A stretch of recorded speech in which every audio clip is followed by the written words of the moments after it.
Hello and welcome back to Building on a Budget Models. I'm Thomas and today we'll be unboxing this. It's the 1/24 Garage and Tools set by Fujimi. As you can see here, there's a nice illustrated image on the front. Now I believe that this is a kind of representative image. I think that there are some things on the front here which aren't included, like for instance things like these magazines and number plates, but we'll have a look inside anyway. This is by far the heaviest model kit I've ever used. So there we've got an image of the kind of diorama base and the tools, and then a kind of combination there. On the side, same pictures as we saw before. Product code, things like that. Some suggested colours. These are Mr. Hobby. Lots of things in Japanese. Yep. And then the same thing on the other side. A little price tag there. Though this was bought from Kent Models in the UK. As I said, this is a very heavy kit. Yes, we've got the instructions there, decal sheet, and then a huge amount of parts. So a bunch of parts there, some more parts here, more sections here, stuff, more stuff, clear stuff, more stuff, and some wires. So for anyone who might recognise this kit, this is the kit used by Jun for Jun's Mini Garage, and in his kind of thumbnails and things like that. And in actual fact, I asked him where he got those things from, and this is what he recommended. A lot of instructions here for various different tools. Got power lift, crane, rigid rack, engine stand, air conditioner, intercom, garage jack, fire extinguisher, cord reel, wooden box, a welding kit, I presume that's supposed to be welding kit, an electric welding kit, telephone, desk, toolbox, truck, workbench, toolbox, rack, desk. We move over here, got even more stuff. Most of these are kind of in one piece. Oil can, poly tank, bucket, camera, socket wrench, and a huge amount of tools, most of which are just kind of painted. You've got things like battery, drill, some springs, carburetors, you know, pieces like that. Here on the other side, we've got instructions for making the garage itself. Comes with these clear parts to make it kind of display case. And what's quite nice is that also they've got instructions here if you're putting two of them together, which is quite a nice little feature. I'm thinking that if I do see another one, I may get another case to put them together, because then you could fit so much more inside. And then we've got lots of the sprues and things like that on here. You know, not much in the way of instructions, but a lot of things going on here. All right, these parts here. So these are for the exterior walls, and also a bit of flash on this. I'm not sure what some of these smaller parts are. They might be to link things together. But you can see here that this door here can be removed if you want to. It can be cut through there, and then there's a part which you can replace it with. Yeah.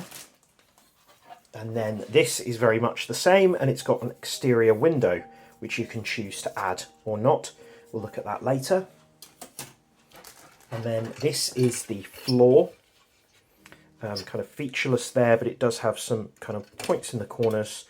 And then I presume these are to kind of support the frame of it all.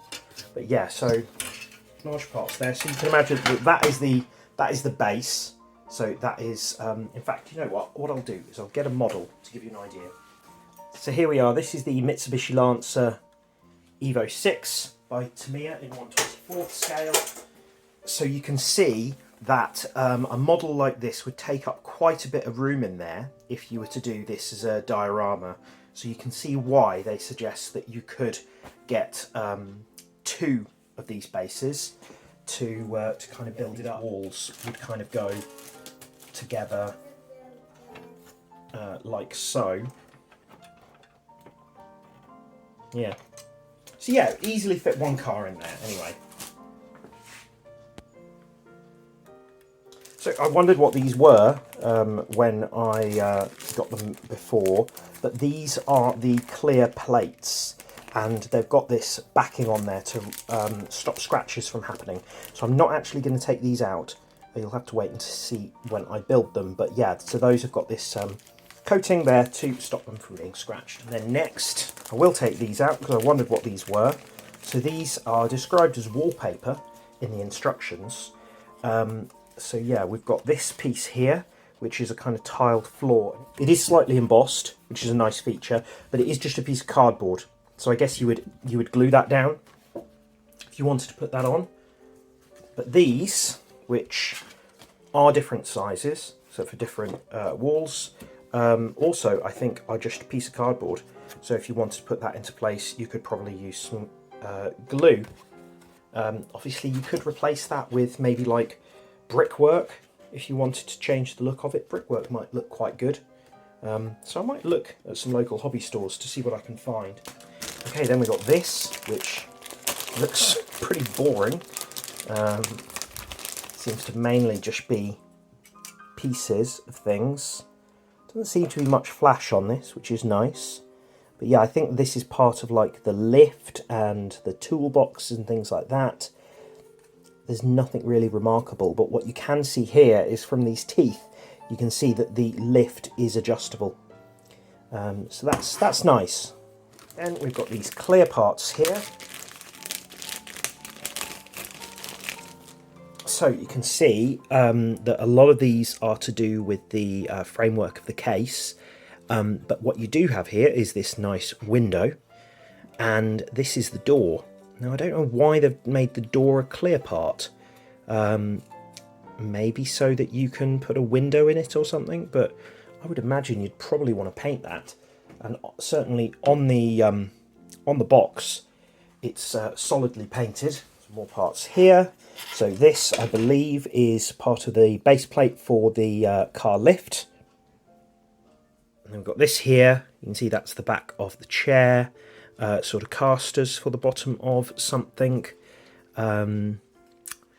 Yeah, I think a lot of these go with the maybe with the lift or with larger pieces like that. There's a phone, an intercom. That's, I think, the air conditioning unit. It's nice crisp moulding, so that's good.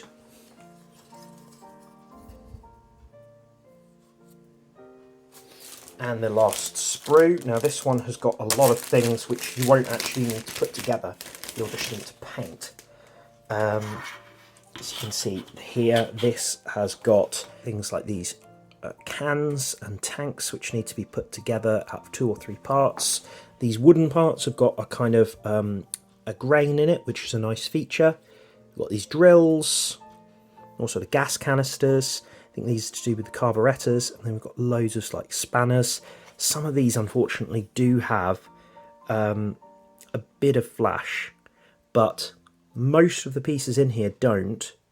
Unfortunately, I think that tool there maybe has got a bit of damage to it, but most things look pretty good.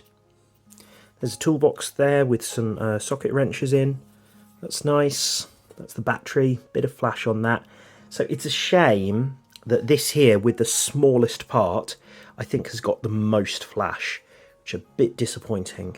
But I know that this kit isn't that new, so, you know, we've got wires, which you do put on things, but we've also got some, like, suspension coil, which are kind of pre-made. I won't open this in case I lose anything. That's nice. And then finally we've got the decal sheet. So yeah, a lot of these are kind of logos to go onto kind of boxes, and that's like the instructions that go on the side of the car lift. These go on the side of the kind of tanks, and then we've got these sort of very German and one, well, German Italian company badges, which I think are just kind of posters which go on the walls, which are quite a nice feature. I think I might get some other posters to go on the wall, just print them off myself or something. But yeah, these are nice and crisp, and it's good to see all those different logos on there. There's another Porsche logo there actually. There we are, that is the Fujimi Garage Tools set in 1/24 scale. Pretty interesting, and it would be nice to have that kind of diorama to take some photos of my cars. Thanks a lot for watching. Please do like, share and subscribe, and I'll see you soon.